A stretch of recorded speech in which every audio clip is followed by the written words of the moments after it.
Shalom frères et sœurs en Christ, shalom bien-aimés dans le Seigneur, peuple de Dieu. Vous qui me suivez sur cette vidéo, j'espère que ce message vous trouvera en très bonne santé, vous ainsi que vos proches, vos amis, vos familles, vos frères et sœurs, vos communautés dans le Seigneur.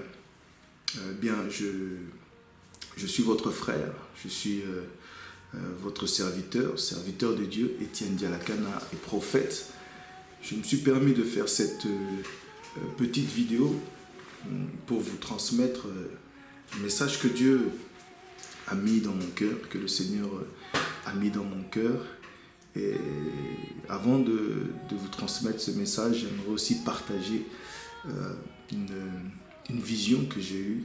Nous sommes aujourd'hui le mercredi 18 mars. Hier, mardi 17 mars, aux alentours de 13h30, pendant que je priais de midi jusqu'à 13h30. Et vers 13h30, effectivement, j'ai eu cette vision. Qui m'est apparue. J'ai vu des grands eaux apparaître devant moi, un amas d'eau immense, mais immense. Et je me suis posé cette question dans mon esprit. J'ai dit, mais qu'est-ce que cela signifie? Ça peut pas être le déluge. J'ai eu cette pensée de cette histoire de Noé que vous connaissez avec le déluge. Je me suis dit, mais Seigneur, ça ne peut pas être le déluge, parce que tu avais dit que tu ne détruiras plus la terre par le déluge. Et aussitôt, j'ai eu encore une autre vision, mais cette fois-ci, elle était beaucoup plus effrayante.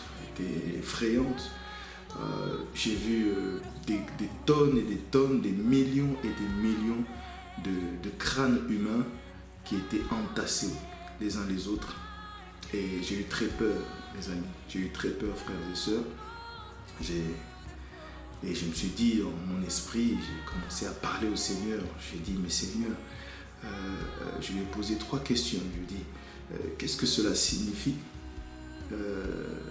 Quand est-ce que ces choses vont arriver? Et qui sont ces personnes? Qui sont ces crânes que je suis en train de voir? Aussitôt, le Seigneur m'a répondu en mon esprit. Ces personnes, ces crânes que tu es en train de voir, ce sont toutes les personnes qui n'ont pas cru en Mashiach. Toutes ces personnes, ce sont des personnes qui ont été rebelles à Dieu. Des personnes qui n'ont pas été obéissantes, des personnes qui n'ont pas accepté de croire au Messie. Et j'étais effrayé, bien-aimé dans le Seigneur. Et il y avait tellement de monde, tellement de personnes. Et je vous assure que si la fin venait arriver aujourd'hui, il y aurait vraiment du monde qui ne serait pas sauvé. Mais vraiment. D'où le Seigneur, dans sa miséricorde, dans ses temps de la grâce, il tarde encore à venir. Il tarde pas parce que je ne sais pas trop quoi, mais c'est parce qu'il veut qu'il y ait un maximum qui soit sauvé. Parce qu'il sait qu'il y a peu de monde qui seront sauvés. Et ensuite, j'ai dit au Seigneur, mais Seigneur, qu'arrivera-t-il pour nous? Quand je parle de nous, je ne parle pas de moi, mais je parle de nous dans sa globalité, des fidèles. J'ai dit au Seigneur, qu'arrivera-t-il pour nous qui croyons en toi? Et là, à ma grande surprise, je n'ai pas eu de réponse. Je n'ai eu aucune réponse pendant un petit temps. Je n'ai eu aucune vision. Mais au bout d'une minute, lorsque je m'apprêtais à sortir de ma prière, à clôturer ma prière, j'ai eu une paix qui m'a envahi dans le cœur, une paix et une joie immense qui m'a envahi au fond de moi.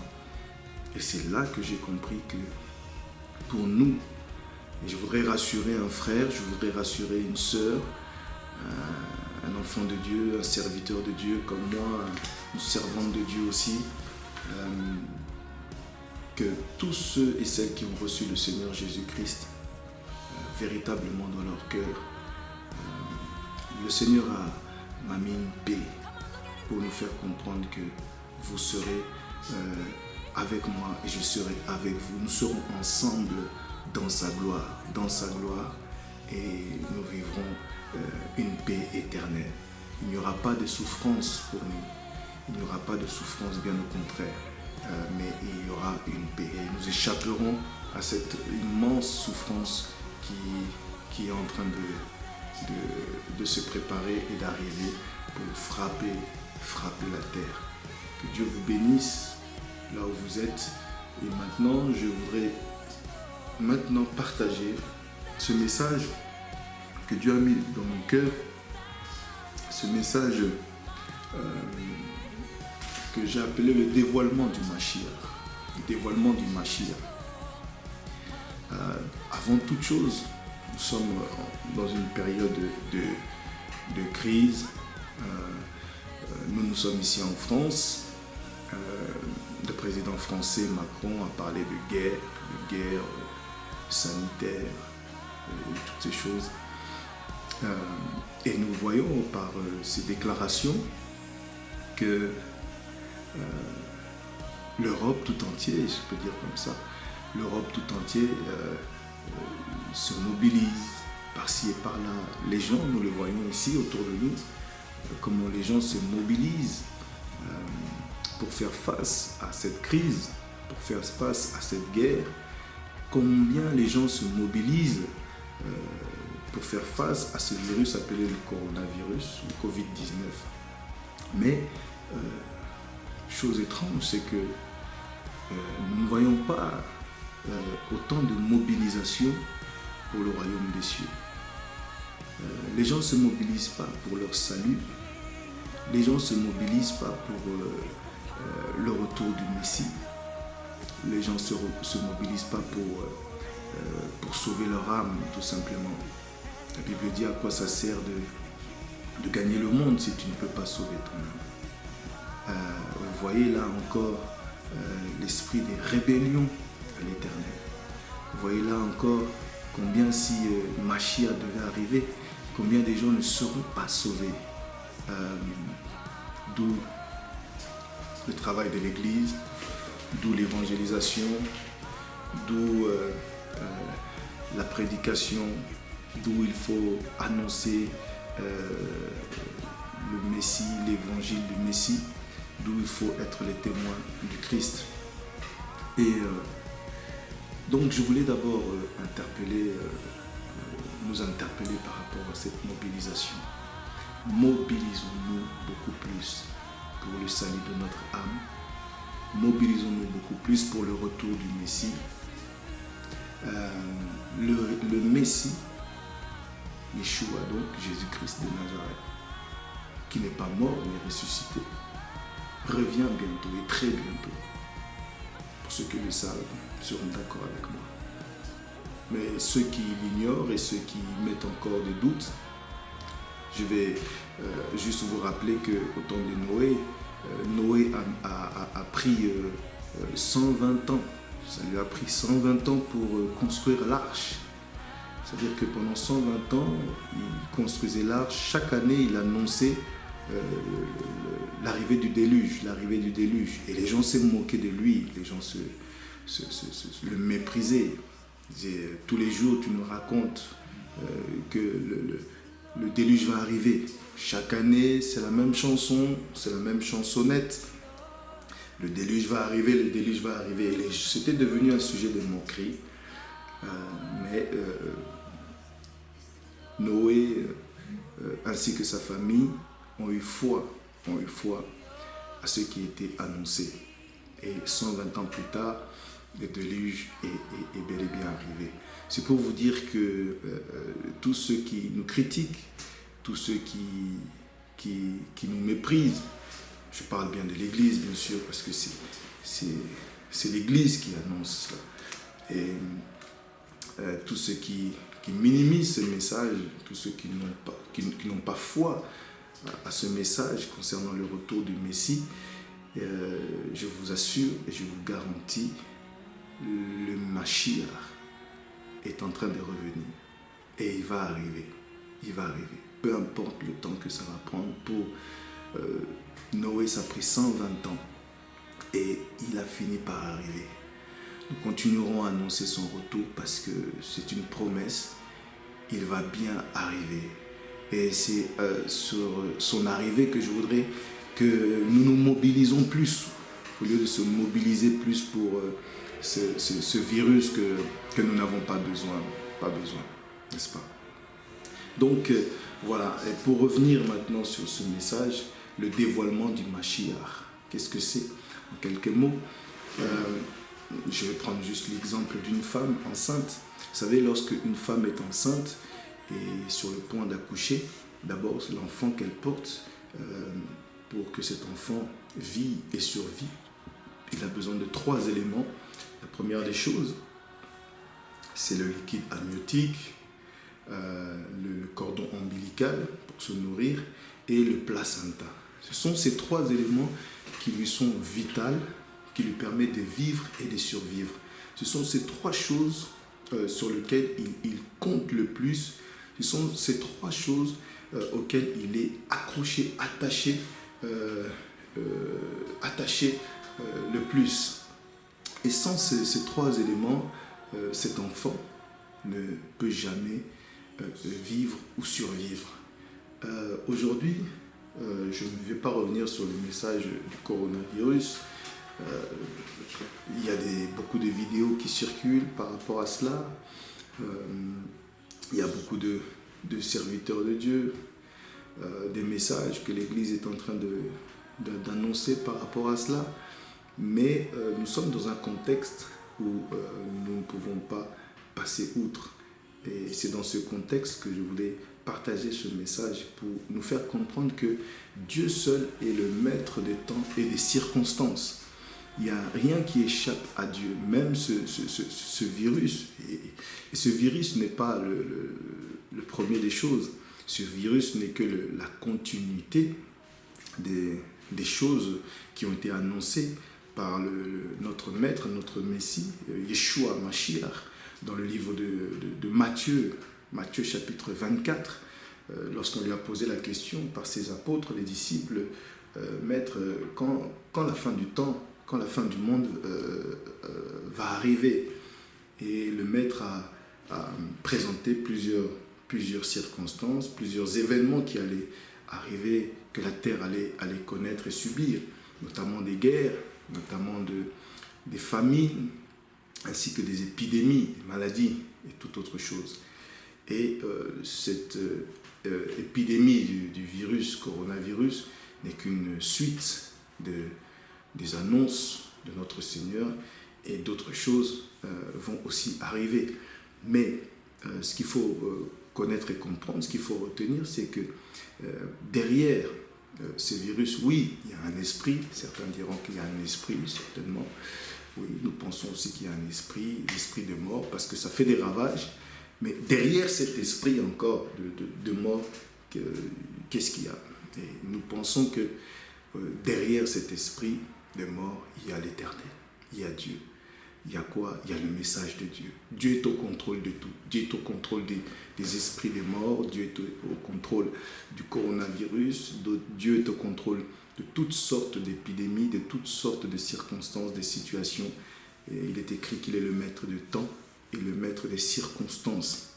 Donc, soyez sûrs que ce coronavirus est sous les regards de notre Dieu, l'Éternel des armées, sous les regards de notre Seigneur et Sauveur Jésus-Christ, et il est limité, mais ce qu'il faut comprendre, c'est le message qu'il y a derrière tout ça. Le message qu'il y a derrière tout ça, c'est tout simplement le retour du Messie, le dévoilement du Mashiach. Yeshua revient bientôt. Et nous devons nous préparer. L'Église doit encore se préparer. L'Église qui est révélée doit se préparer. L'Église qui a des yeux pour voir, des oreilles pour entendre et un cœur pour comprendre doit se préparer. Je reviens à cet enfant qui est attaché à ces 3 éléments, le liquide amniotique, le placenta et le cordon ombilical. Ce sont ces 3 éléments qui qui lui permettent de vivre et de survivre. Il est attaché à ça, il compte sur ça. Et un beau jour, il faut qu'il quitte ce confort. Il y arrivera un jour, le jour de l'accouchement, où il ne sera plus, il n'aura plus besoin de ce liquide amniotique, de ce placenta et ni de ce cordon ombilical.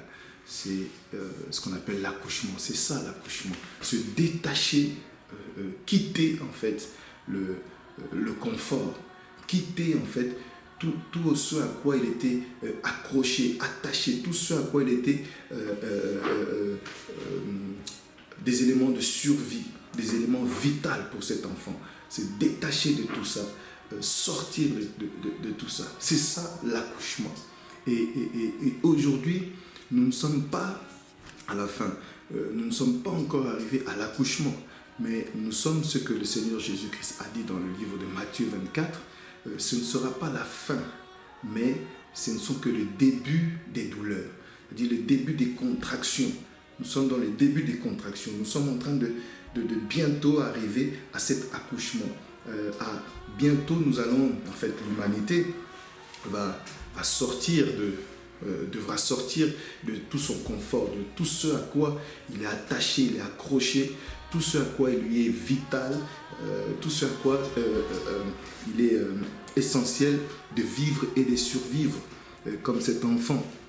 Et donc, vous voyez, par ce petit virus qui est le coronavirus, combien il y a l'affolement partout, il y a l'excitation partout, les gens sont affolés, l'humanité est affolée, les gens sont affolés, vous voyez le désordre qui se passe, vous voyez la panique totale, nous sommes en train de vivre un bouleversement, les gens, tous ceux qui étaient accrochés à la sécurité sociale, au liquide amniotique, au placenta et au cordon ombilical, ils sont en train de voir en fin de compte que ces choses n'étaient que vanité. La banque, l'argent, nous comptons sur notre travail, nous comptons au boulot, nous comptons à notre banquier, nous comptons au chef de l'État, au président, au gouvernement, nous comptons à tout ce système de sécurité sociale, tout ce qui est santé, tout ce qui est financier, tout ce qui est alimentaire, économique, toutes ces choses qui étaient une sécurité, pour nous, un confort pour nous. Nous sommes en train de voir que par un simple virus, ça peut créer des grands désordres, C'est pour dire que Dieu veut que nous tournons vers lui nos cœurs. C'est pour dire que Dieu veut que nous nous attachions à lui. Dieu veut que nous nous accrochions plus à lui qu'à toutes ces choses qui sont que vanité des vanités. Tout est vanité sur cette terre. Ces choses sur lesquelles nous comptons, qui sont pour nous vitales, des éléments de survie. Demain, à notre grande surprise, nous allons nous rendre compte que tout cela ne servait à rien en fin de compte. Dieu nous lance un message, et un message très puissant derrière ce coronavirus. Dieu nous rappelle que c'est sur lui sur qui nous devons compter. C'est sur lui que nous devons mettre notre confiance. C'est sur lui que nous devons nous appuyer. C'est sur lui que nous devons lui donner notre cœur, notre espérance. C'est sur lui, car il est notre assurance. Notre assurance, ce ne sont pas les banques, ce ne sont pas la sécurité sociale, ce ne sont pas les maisons, ce ne sont pas toutes ces choses, la santé, tous ces systèmes. Et tellement que le monde est en panique, ils cherchent encore à créer et ils vont nous sortir d'autres options, des options de secours, tout ça pour nous garder, pour encore que nous continuons à nous accrocher à ce qui est vanité. Mais je nous exhorte, bien aimés dans le Seigneur, à ne pas compter sur tout ce qui est vanité, à ne pas compter sur tout ce qui va être sortie demain, sur tout ce qui va arriver, mais mettons notre confiance en l'Éternel. Le Messie vient bientôt. Beaucoup vont perdre leur âme. Beaucoup vont périr. Mais j'aimerais faire cet appel à tous ceux et celles qui se posent des questions, qui ont une petite pensée qui leur vient dans la tête en rapport avec Dieu. Est-ce que Dieu existe? Est-ce qu'il n'existe pas? Si vous entendez sa voix, peut-être au moyen de ce message ou d'autres messages que vous avez entendus par d'autres hommes de Dieu, d'autres servants, d'autres messages que l'Église est en train de transmettre, n'endurcissez pas vos cœurs. N'endurcissez pas vos cœurs, mais tournez vos cœurs vers le Seigneur. Tournez vos cœurs à Dieu et surtout à son Fils bien-aimé, notre Seigneur et Sauveur, Jésus-Christ de Nazareth, le Messie, le grand roi, qui est assis à la droite du Père et qui n'attend que le retour pour sauver ceux qu'il aime, ceux qui ont la foi en eux. Tournez vos cœurs vers lui. Acceptez-le comme votre Seigneur et Sauveur. Avec vos mots simples, avec vos propres phrases. Ne multipliez pas des prières, mais reconnaissons simplement qui nous sommes, des êtres humains remplis de défauts, remplis de faiblesses, en lui disant pardon sincèrement, honnêtement, et acceptons-le comme Seigneur et Sauveur, accepte-le comme Seigneur et Sauveur, donne-lui ton cœur, dis-lui Seigneur, je me répands, j'ai pas cru en toi, je t'ai désobéi, j'ai pas marché comme tu souhaitais que je marche. Et maintenant me voici. Prends-moi tel que je suis. Pardonne mes péchés, pardonne mes iniquités. Et purifie-moi, sanctifie-moi à travers le sang précieux de Jésus-Christ qui a coulé pour mes péchés, pour la rémission de mes péchés. Lave-moi, sanctifie-moi et reçois-moi comme ton enfant, comme ton fils, comme ton serviteur. Voilà, des simples mots comme ça, mais avec un cœur sincère, puisque la Bible dit, lorsqu'on s'approche de Dieu, approchez-vous de lui avec un cœur sincère. Et le Seigneur vous sauvera, parce qu'il est fidèle, parce qu'il a dit, tous ceux qui invoqueront le nom de l'Éternel seront sauvés. Vous savez, je finis par là, dans la Bible, encore dans le livre de Psaume 107, il est écrit que dans leur détresse, fin fond de leur détresse, Israël a invoqué l'Éternel et l'Éternel les a secourus au moyen de sa parole. Ne te dis pas que ta parole ne vaut rien. Ne te dis pas que tes prières ne vaut rien. Mais invoque au fond de cette détresse, au fond de ce problème que nous sommes en train de rencontrer. Il est temps que nous invoquons l'Éternel. Il est temps que toi qui n'as pas le Seigneur Jésus-Christ, il est temps que toi qui ne crois pas en l'Éternel, le Créateur, que tu invoques le nom de son Fils. Le nom de son Fils, c'est Jésus-Christ de Nazareth. Le nom de son Fils, c'est Yeshua HaMashiach. Il est temps, dans cette détresse que le monde est en train de vivre, de rencontrer, à cause de ces virus et d'autres des événements vont encore arriver parce que nous sommes que nous rentrons dans les temps des contractions, les temps des douleurs, de la contraction.